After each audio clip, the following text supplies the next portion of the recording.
ஓம் சாய்ராம். என் அன்பு செல்லமே, என் தங்கமே, யாருக்காக நீ வாழ்கிறாய் அதை முதலில் தெரிந்து கொள். நீ யாருக்காக வாழ்கிறாய் அதை முதலில் கவனித்து பார்.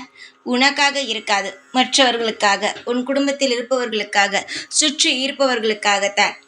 உனக்காக வாழ்ந்தால் பரவாயில்லை, உன் குடும்பத்திற்கு உரியவர்களுக்காக வாழ்ந்தால் பரவாயில்லை. சுற்றி இருப்பவர்களுக்காக எதுக்காக வாழ வேண்டும்? சுற்றி இருப்பவர்கள் உன்னை பார்த்து என்ன சொல்ல போகிறார்கள்?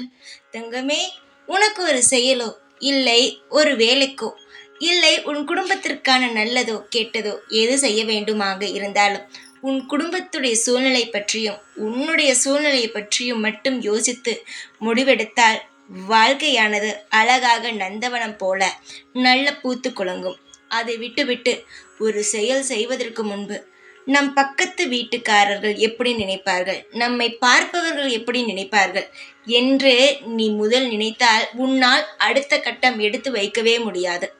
ஏனென்றால் நீ நல்ல முறையில் எடுத்து வைத்தாலும் உன்னை தப்பாகத்தான் பேசுவார்கள், கெட்ட முறையில் எடுத்து வைத்தாலும் இவர் இப்படித்தான் என்று பேசுவார்கள். மற்றவர்களுக்காக வாழ்வது வாழ்க்கை அல்ல, உனக்காகவும் உன் குடும்பத்திற்காகவும் வாழ்வது மட்டும்தான் நீ வாழும் வாழ்க்கை. எப்பொழுது நீ மற்றவனுடைய வாழ்க்கையும் மற்றவனுடைய வார்த்தையையும் நீ நினைக்கவோ அதை ஒரு பெரிய விஷயமாகவோ நினைக்க ஆரம்பித்து விட்டால் அங்கு தொலைக்கிறாய் உன்னுடைய வாழ்க்கையை. வாழ்க்கை எப்பொழுது தொலைந்து போகும் தெரியுமா? நீ நினைக்கிறாய் நமக்கு எதுவும் கிடைக்காத பொழுது, நம் வேண்டியது நடக்காத பொழுது, தெய்வம் நம்முடன் பேசாத பொழுது, நான் இருக்கிறேன் என்று தெய்வம் உனக்கு அறிகுறி சொல்லாத பொழுது இது என்ன வாழ்க்கையா? எதுவுமே நடக்கவில்லை என்று. ஆனால் இதல்ல. நீ எப்பொழுது மற்றவனை பற்றி, தேவையே இல்லாதவனை பற்றி நினைக்கிறாயோ அப்பொழுதுதான் உன் வாழ்க்கை தொலைந்து போகும்.